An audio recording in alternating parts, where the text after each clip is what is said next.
Hey guys, it's Kristen and welcome back. Today I'm going to talk about my best and my worst of the year so far.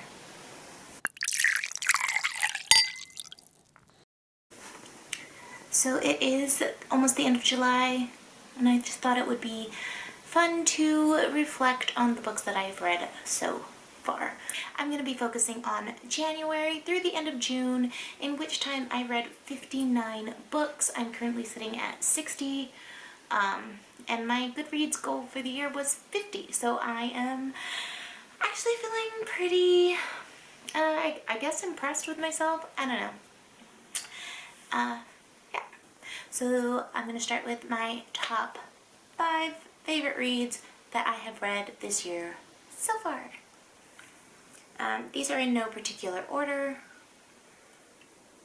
They are what they are.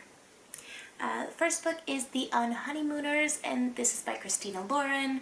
It follows Olive and Ethan, who go on a fake honeymoon when their siblings, who actually got married, were unable to go due to food poisoning. And it's enemies to lovers, which is a trope that I generally enjoy. I think it's pretty fun to watch that kind of journey evolve. It was a fun read, and when I wasn't reading this book, I found that I was thinking about reading it and wondering what these characters eventually were getting up to. So that makes a really good book in my world. 5 stars.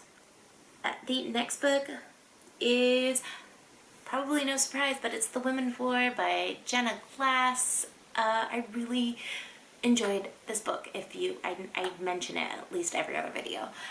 It follows Alison, who is the illegitimate, I guess, daughter of the king, in a severely patriarchal society, kingdom, whatever, that also has magic, and women aren't allowed to have magic. Their only use is really for providing male heirs or whatever. I enjoyed this book a lot, and I think it had a lot to do with the surprise ending. I didn't see it coming, and that is what hooked me. This book is part of a trilogy, and the second book was released this year. I haven't gotten to it yet. It is on my priorities list. I just have other things that I have planned before I can read it for enjoyment instead of just shoving it in there. Yeah. 5 stars. 5 stars. Okay, so my next 3 books are technically more than 3 books. They are series. I have to count them as one because that's just how I work. And next is Agotar by Sarah J. Maas. Yes, I am trash for Maas. These books are fun. I feel, well, for me personally, I feel like they have really good pacing. I read all 3 books in 1 month, and they aren't thin books. They're pretty thick. They follow Feyre and her journey through becoming part of the fairy world, who don't really like humans, and she finds her true love and they're rising up against the fucking bad guys.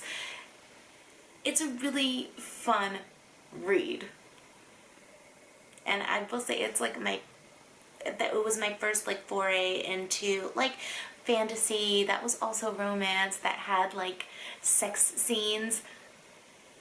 Let's give me a break. I haven't read anything. I just started reading for the first time in over a decade.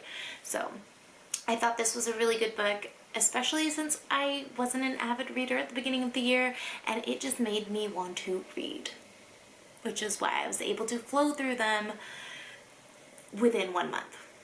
The 4th book doesn't exist, so don't talk to me about that.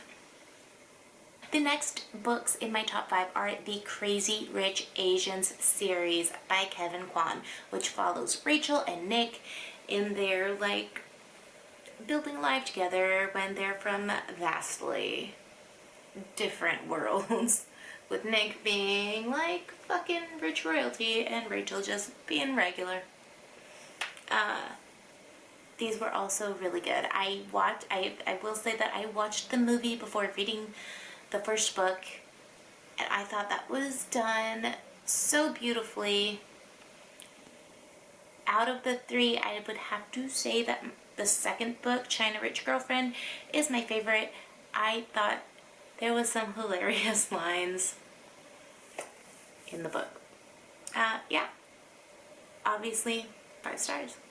And my final in my top 5 is the Hunger Games series by Suzanne Collins. I read this for the first time this year, and I don't know why I didn't read them back when they were first popular, because these are really good books. Like, the story is good, they're well written. Yeah, I don't know. And the adaptations, the movie adaptations were, I feel, done really well also. I mean, do I need to explain what happens in the Hunger Games? I feel like I was like the last person to read them.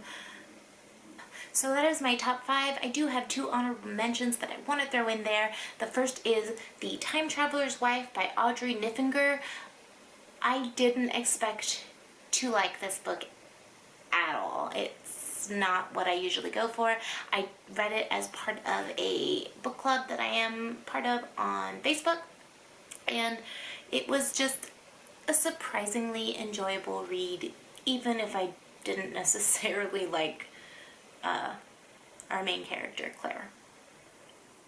Is her name Claire? It's been a minute. Yeah. And the second book is Queenie by Candace Carty Williams. This follows Queenie, who is in her early 20s, just figuring her shit out and battling the stigma against seeking professional mental help. I super enjoyed this book, and I wish that I had read it when I was in my early 20s. I think I would have felt a lot better about my life. Now moving on to my top 5 disappointments of the year. Ugh. Don't you just hate when you read a book and it doesn't live up to your expectations? Again, these are in no particular order, okay, but maybe the first one is really my biggest disappointment. My first 2 is City of Bones by Cassandra Clare and Shadow and Bone by Leigh Bardugo.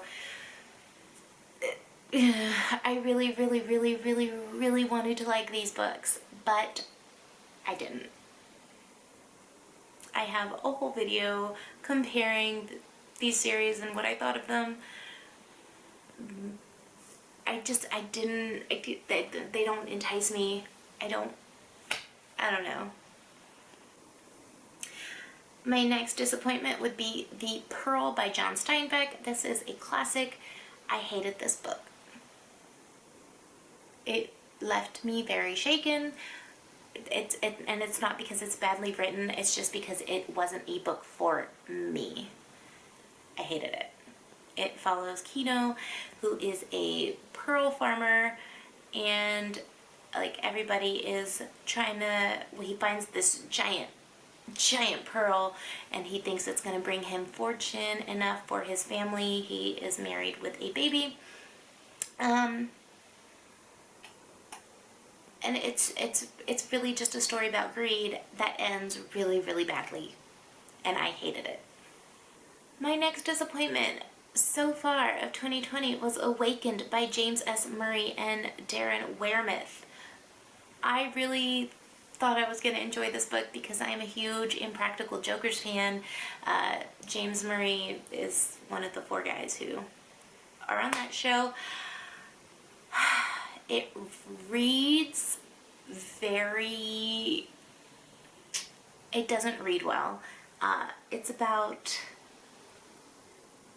I guess they're aliens or just like some dark creature who live in the fucking underbelly of the world. And there's like an agency who has been keeping them at bay for a while, but stuff isn't working anymore. It's not a bad concept. I just think that it wasn't well written. It reads like it reads very much like a debut novel that wasn't. They didn't trim the fat. There's a lot that didn't need to be in there, but again, this is all speculation because it is a series. There are, I think, 2 or 3 more books in the series, and maybe all of the information in the first book is needed for those other books, but as it stands, it wasn't enjoyable for me.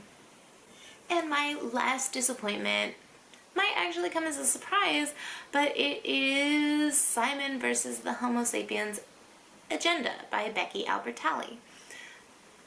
I fell in love with Becky Albertalli in June.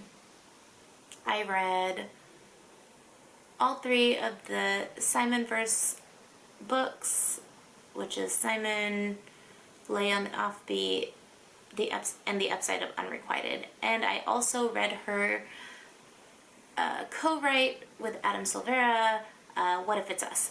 And I loved her writing. But if I had just read Simon versus the Homo Sapiens Agenda and not read all of the other books, I wouldn't have enjoyed it as much. It took the Upside of Unrequited and Leia on the Offbeat for me to appreciate Simon and his book.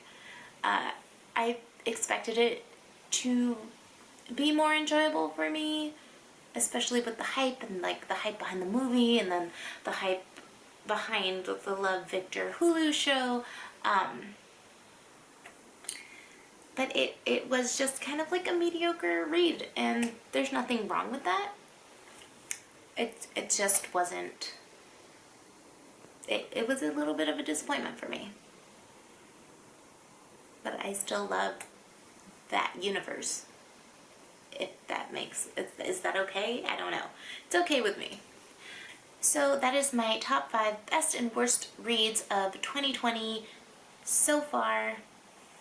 Let me know what books you have absolutely loved or hated this year. I really like to know, because maybe I will read them or avoid them. Thank you for watching, and I will see you in the next one.